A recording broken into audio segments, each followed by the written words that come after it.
Hey everyone, in this video I will be building the Niffler from IncrediBuilds, and while I build it I will be sharing my scattered sort of thoughts on Fantastic Beasts the movie. Yes, there will be spoilers, so if you haven't seen it yet, go ahead and mute the video once I start talking about it. Just in case you still want to watch the Niffler being built, you can just put on some music in the background just to have something to listen to, or just click out and go watch Fantastic Beasts because it's so good, and then come on back and watch the video then.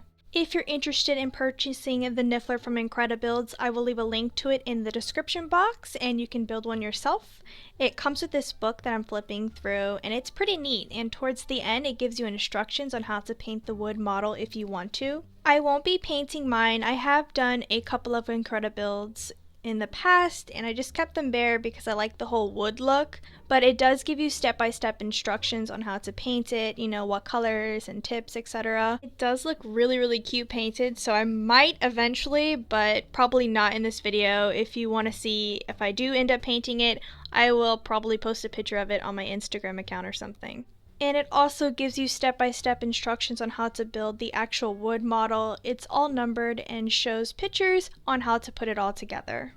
Just follow the steps and make sure you pop out one piece out at a time. And if you are going to paint, it says to paint the pieces before you put them together just because it's easier since this is a small model. So I would say pop one piece out, paint it the appropriate color, then pop out the next piece, paint it the appropriate color, and then once it dries, then put them together, and you know, so on and so on. But I'm sure you can paint it after you build it. It's probably just going to be a little difficult since it is a small model. I'm going to do it eventually, I think, so I'm sure I'll manage it perfectly fine. Yeah, so now's the time I'm going to start rambling on Fantastic Beasts. So if you haven't seen it yet, now is the time to mute the video, put up some music, or just, you know, come back once you've seen it. Now, I'm not going to get too deep about it just because I'm not a film critic and this review sort of thing is going to be super messy and all over the place. But anyways, let me just begin by saying how much I love the movie. As soon as I saw the Warner Brothers logo, I had legit tears in my eyes. I was so emotional and I really didn't know what to expect with the movie. Unlike the Harry Potter movies, we don't really get books for Fantastic Beasts, letting us know what really happens. There is a book, obviously, which I didn't really read too much of it, but it's about the Beast mostly and not Newt's story, I'd say. I'm just so glad for Fantastic Beasts because I was so let down by Cursed Child and this really made up for it. And I can't wait for the next 4 movies. I already bought the Fantastic Beasts screenplay book because I just need some sort of, you know, reading version of the movie, and I hope they do that for all the movies just so we have some sort of reading thing for it, you know what I mean? You know what I'm talking about? But yeah, all the beasts in the movie were so, well, you know, fantastic, and my favorite was the Niffler, of course. Now, I apologize because I may get really squeaky because when I get excited, I get really squeaky, you know? But the Niffler was so adorable, and my favorite part was when Newt spotted the Niffler at that jewelry store through the window, and the Niffler kind of pretended to be a part of the display or whatever. Oh my god, I just died laughing. It was just so cute. My next favorite was the Bowtruckle Picket. Oh, I just loved when he stuck his tongue out at Newt. It was just, it's just so cute. I can't. Okay, now I'm just going to jump around. Like I said, this review is super messy, but kind of like the plot too. I feel like the plot was sort of all over the place. It was about like Newt's creatures getting loose, and then it was about the Obscurial. I hope I said that right. And then there was Grindelwald and much more. I really enjoyed every minute of it though. And I knew Grindelwald was going to be in it a bit. I knew Johnny Depp was him, even though it was just speculation. But I mean, who else could he be? And as soon as I saw the back of his head in the beginning of the movie, I just knew it was him. By the way, I know many people don't like that he's in the film and is going to be in the other films, but I am over the moon about it just because Johnny Depp has always been my number one. Since I was really little, he was the first actor I ever fell in love with and became sort of, you know, obsessed with, and I don't know, I'm aware of all the shiz that's been circulating around him in his personal life, but I'm here to talk about Fantastic Beasts, not someone's personal life. Anywho, the appearance of Johnny is pretty freaky though. I don't know how I feel about it. They made him look really weird with the whole haircut and bleached blonde hair and his eyes. But I mean, I don't know what I expected really, since we only see him as a young lad and an old man. But I don't know. I don't know how I feel about it yet, but I'll probably feel differently once we get a better feel of him in the other movies. I actually had no idea Percival Graves was him though. Like, I knew he was a bad guy because as soon as he gave Credence, Ezra's character, the Deathly Hallows symbol, I was like, oh shiz, he's in cahoots with Grindelwald, but I thought he was just in cahoots, not that he was actually him. By the way, I've seen the movie one time, and I'm the type of person who needs to watch something multiple times before it really sinks in. I don't know, maybe I'm the only person that happens to. I feel like I missed a lot for some reason, just because I was so on edge and excited, and I don't know, so many freaking feels were happening when I was watching the movie, and I may not have caught everything, so I definitely want to watch it again and again and again. And then probably I would have more to say about the movie because I feel like I'm missing a lot to talk about. But I do liked how Newt and Tina didn't kiss.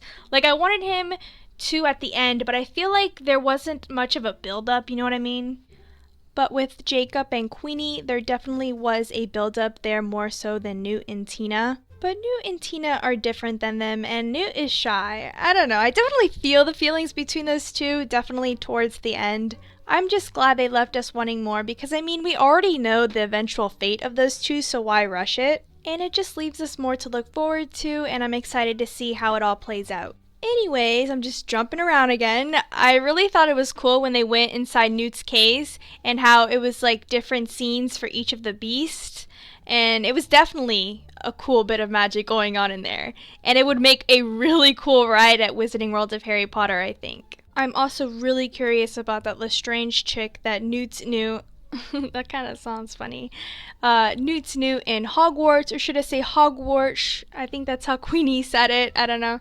But I looked her up, and it turns out that she was the one whose experiment went badly and endangered a student's life, and Newt took the fall for it because he didn't want his friend to be expelled. I can't remember if they actually said that in the film. I don't think they did, but it's on the internet, and I'm sorry if I said a little bit of a TMI, too much info, but it's on the internet, so it can't be too much of a spoiler. And Queenie said she was a taker, so I'm pretty sure that story between those two didn't end very well. I mean, she is a Lestrange, and I don't mean to judge someone by their last name, but, Lestrange, we don't have good history with the Lestranges, so, yeah. I'm just so curious to know that story, and I can't wait to find out in a future film. I'm also wondering why Newt's wand wasn't snapped in half or confiscated because Hagrid was expelled for basically similar reasons and his got snapped in half and he was wrongly accused and Newt was wrongly accused. So I don't know. What's the deal there? Why did he get to keep his wand? I'm sure we'll find out. I think J.K. Rowling said we'll find out, in a later film. I think she said that on Twitter or something. I can't remember where I read it. I'm going to talk about Jacob now because I just love him and I'm so glad he got his bakery. I was going to be freaking pissed. I mean, livid if he didn't get his bakery at the end.